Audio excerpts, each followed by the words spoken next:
to the Love Your Story podcast. This is Lori Lee, and today I am here with the Kjars, Matt and Lindsay and their family. They are off on a grand adventure called 50 by 52.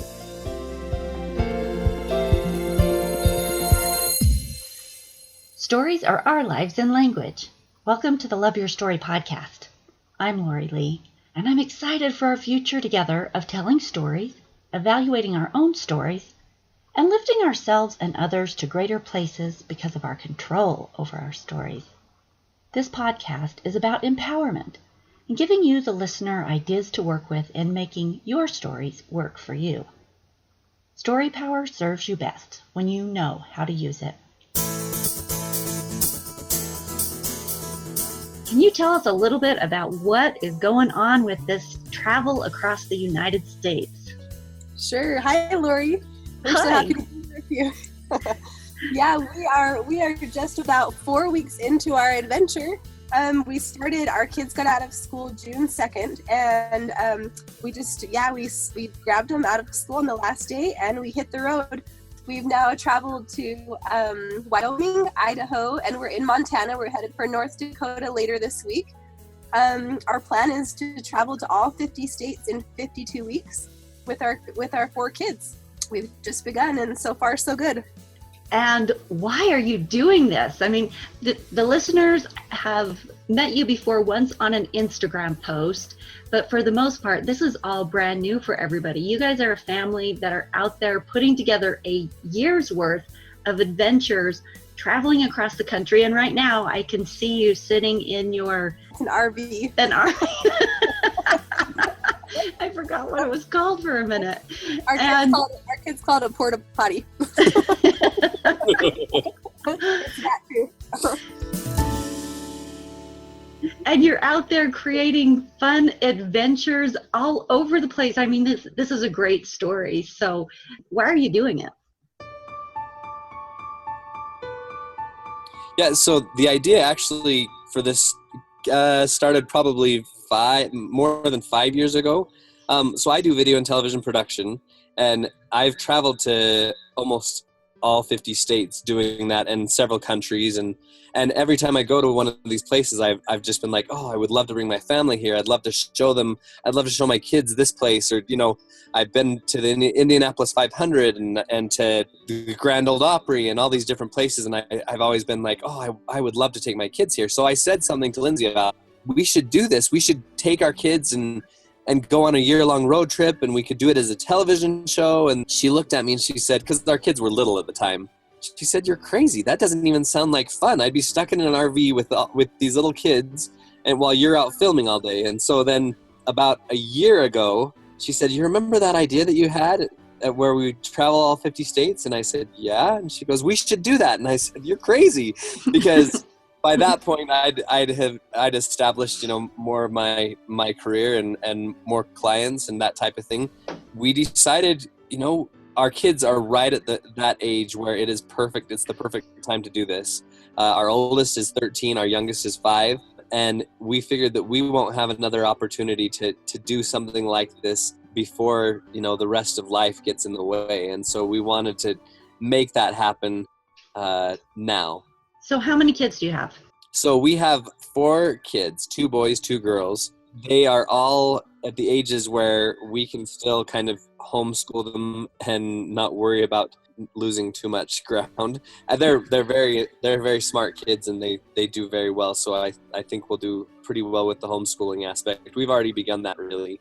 Well, I think being out there is a whole education on its own. So you guys are out having adventures, but they're going to be seeing things. I mean, it's like a year's worth of field trips, of exposure to real world experience. And aren't you creating stories or providing, meeting up with kids from other walks of life in other states, and those kids are teaching your kids how to do whatever they do, whether it's ranch or, whatever their talents are? Tell me a little bit about that. Yeah, so when we decided to do the trip, initially we kind of thought about calling it 50 by 52 in your shoes, and then we decided just to shorten it to 50 by 52. We wanted to have our kids have just experiences that were out of their norm. They've mostly just grown up, they have grown up their entire lives. They've lived in in Utah, and it's very homogenous. They have hardly any color, in their schools. And I mean, there are a few kids that have some color and a few kids that have kind of diverse backgrounds, but for the most part, they're all pretty similar. So we thought it would be fun for them and for us to get to meet a bunch of different kids. So we started just brainstorming kind of different scenarios, different hobbies and talents, and just life situations that were as diverse as possible from our kids. And then we just kind of delved into the newspapers. We got online and just tried to find stories in newspapers or online in different cities about kids that had done different things or accomplished different things, or who were involved in things that were unique and diverse from our everyday lives. And then some of them some of the kids we have found through family or friends, but most of them we have just sent Facebook messages to their parents, and then just told them, what we're doing, what we're up to, and asked them if they're interested in letting us come in and just kind of shadow them, follow them for half a day. And that's been our favorite part of the trip so far. So tell me what you found. What are these kids doing? Tell me some stories about the kids you've hooked up with already. In Idaho, we had 2 different kids that we shadowed. The first one was the Belf family, and they own a CrossFit gym. Their 3 daughters and 1 son all work out with them. In fact, their 3 daughters 2 of their daughters have gone on to nationals doing weightlifting, and they just went actually this last weekend, I think it was, and won first in the nation again for weightlifting. Cool. And the little girl, she's about our oldest son's age, at which he was like, wow, she's my age and she could probably pick me up. He was kind of laughing about that. They are just really excited about weightlifting and about exercise. And our kids, that's something that they haven't ever tried. They had never tried it before. And so they learned how to do a clean and jerk, and they learned how to do a couple of other lifts and squats, and they were pretty excited about that. Oh my gosh. I think about the great exposure of just ideas and concepts and possibilities that your kids are getting. That's a phenomenal education all its own. I'm excited for them. Yeah, they have loved meeting these different kids. And before, that was in Idaho. Before Idaho, when we were in Wyoming, we met up with a ranching family, and they were completely fascinating to me. Their lifestyle is so different from ours. We work hard, but they just do amazing amounts of manual labor. And their son is 15, and he just loves work. It's part of his, I think it's just part of his self-concept, and he really prides himself in being a hard worker. His mom was saying that she, forced him to come to family activities because he'd rather work. And that's something that our kids, that's a very foreign concept to them, the idea of wanting to do manual labor over anything else. That's something they've never really, been exposed to before. So that was fun. My dad grew up farming, and they would bale hay, and they'd throw the bales all day, and we hear stories of that. And you always hear, if you want a hard worker, you find somebody who grew up on a farm or a ranch. So that is not surprising, but I bet it's incredibly interesting to your kids to actually see this idea of hard manual labor all the time, and to see somebody their own age doing it and enjoying it. That's something that, not everybody gets to look at.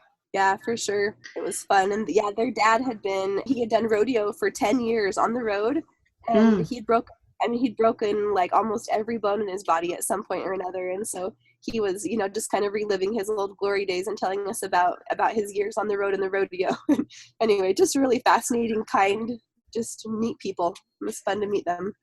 Oh, I bet. And so what's your favorite story so far? I know you've only been out a month, but what's your favorite thing that's happened to you?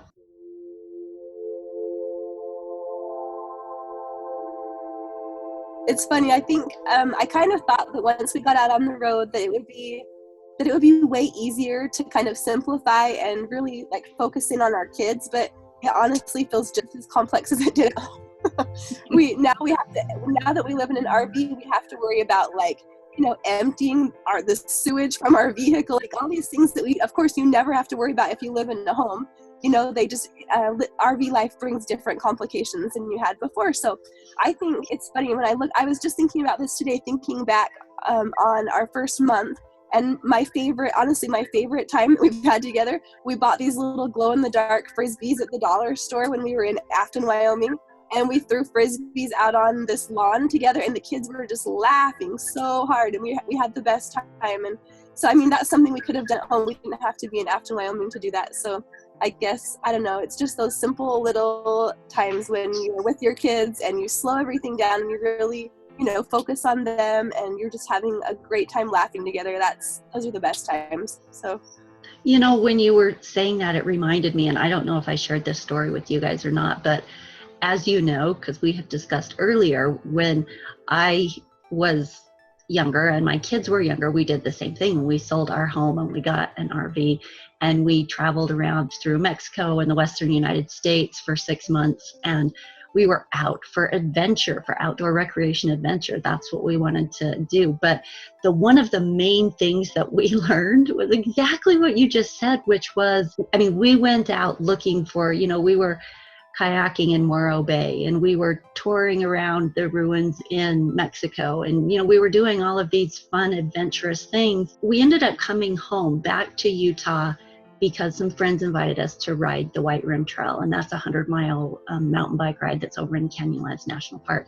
And when we were all the way done with our trip and we looked back over everything that had happened, the one adventure that we liked the most was that trip riding the White Rim Trail.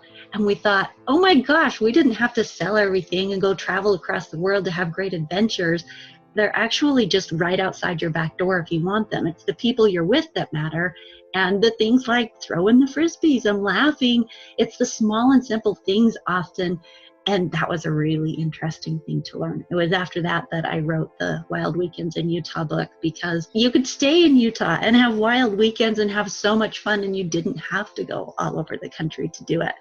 But that story aside, I love the process of learning in the story that you are creating. So Matt, now the spotlight's on you. Maybe the favorite story isn't something that's happened to you out there, but just your story of what's happening. You guys sold your house. You guys made this plan. You guys implemented. That's the real story behind it all. What are your thoughts on it?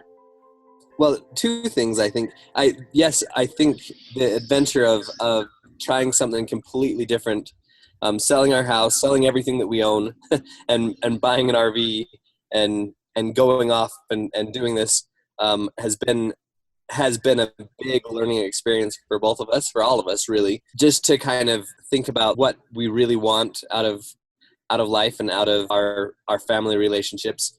And then on top of that, the other thing that I think has stuck out to me a lot is, I don't think we started this to try and inspire people or anything like that, but every single person that I've run across. So we stopped to fix a refrigerator problem at a RV shop, and I was talking to a couple of the people in the RV store about, what we're doing, and because we have big stickers on the side of our RV that say 50 by 52 and follow us and, all that kind of stuff. And so they were asking what it was, and I, kind of told them, and they were just so excited. Oh, you guys are we're going to follow you. You're chasing your dreams. That's awesome.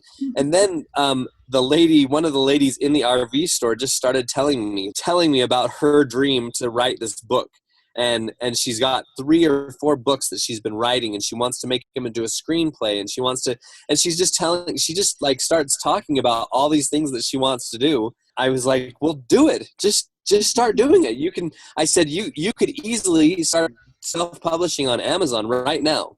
I mean, if you've already got the books written, and she was showing me the artwork that she's already done, and she drew the artwork herself. And I said, there's nothing holding you back. We live in an age right now where you can pretty much self-publish anything and get it out there to the masses. We're not in that place anymore where, you have to go through a bunch of gatekeepers to try and get, the things that you want to share out to the world. It may take a little bit longer. It may be a little bit more difficult, but you can actually do it. And it was really interesting. And then another person talking to another person, and they were saying the exact same thing. Oh, I love what you guys are doing. That's one of my dreams. This is one of my other dreams. And then they just started telling me about their dreams. So that's the thing that's been really interesting to me, is that when you start living your dream, you unconsciously give other people permission to chase after their dreams and to live their dreams fully as well. I think that's what this whole podcast episode is going to end up being about, because you guys are so inspirational. And we've said before on other episodes that by looking at the stories that are stopping you in your own mind, like the woman you're talking about that's writing the book, right? The only thing that's really stopping her is not necessarily logistics. It's the story she has in her mind that it's too hard, or that she can't get published, or that she's got to jump through this or that hoop before she does it. So really, once she rewrites that story and just says, no, I can do this, and blows forward with it, then she's gotten rid of the stories that are holding her back. And for you guys, you are a prime example of taking something that really is huge. How many people dare sell everything they own? And you guys had some cool stuff, you know? I've been in your house. You have cute furniture and, you know, neat things. And you just sold it all because this was a vision of something you wanted to do. And you're going to make it happen. And there weren't excuses of, oh, we have kids, we can't do that. You just made the whole thing this big, beautiful, tie a bow on it, for better or for worse. We're going to go out and have adventures. We're going to throw frisbees, and we're going to have to go get our refrigerator fixed. You know what I mean? It's still real life stuff, but you are an inspiration to show and make that happen. And maybe that's what this whole episode is about, is getting rid of the stories that hold you back from making your dreams happen. Well, that's so nice of you to call us inspirational. I assure you, if you spent a couple of days, you would see that our life is far from inspiring. Our kids fight a lot, and Matt and I don't always get along, and we eat a lot of frozen burritos. And no, but I mean, it's definitely not like as dreamy as maybe people make travel out to seem, you know, living in an RV and traveling this quickly, this far. But I think, yeah, it's just like Matt was saying, like, it's just so neat to meet other people and to hear their stories. And we met a couple who was renting a KOA campground. They just started this last summer. They have 2 tiny little kids, and they work like 14-hour days, 7 days a week, running this campground. It's crazy. But I mean, honestly, so inspiring, such hard workers. And we just, we pale in comparison to, you know, to the inspiring stories that are all around us. But this has been, you know, definitely a dream of ours to do this, and it hasn't been easy, but it's been really fun. So we're excited to see where it takes us from here.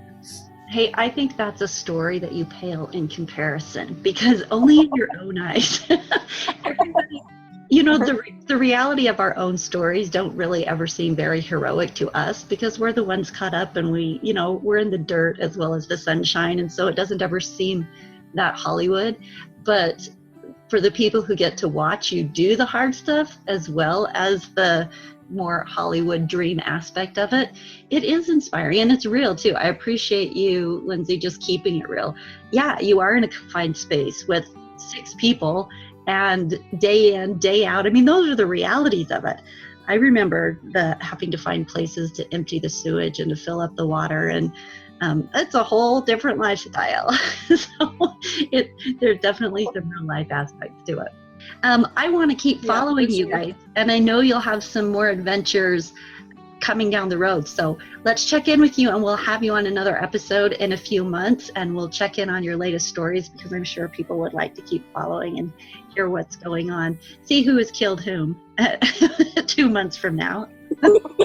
But for now, tell everybody how they can follow you, like where they can find you, and if they want to see your adventures, where they can watch your videos. And Sure. So we are at 50 by 5250, the number 50 by52.com, or they can follow on Instagram at 50 by 52, or Facebook 50 by 52 in your shoes, or Twitter, or any of the other social media aspects. Stalk us on the highway. YouTube, yeah, you can, if you see us driving past, you know, honk and wave. We actually already had a couple people, we had somebody text us a picture. They're like, look what I just saw. They were in a parking lot in Idaho, and they texted us their picture of in front of our RV. So I was laughing about that. But and then we're posting some of the videos of our adventures as well on YouTube at 50 by 52 as well. So okay, well, in the show notes, we will have all of those with specific spellings and links and stuff. So listeners, you can go there to check out the great adventures that Lindsay and Matt and their kids are having, the people they're meeting, the things they're learning, awesome stories you're creating. Thanks, guys. Thank you. Thanks, Lori.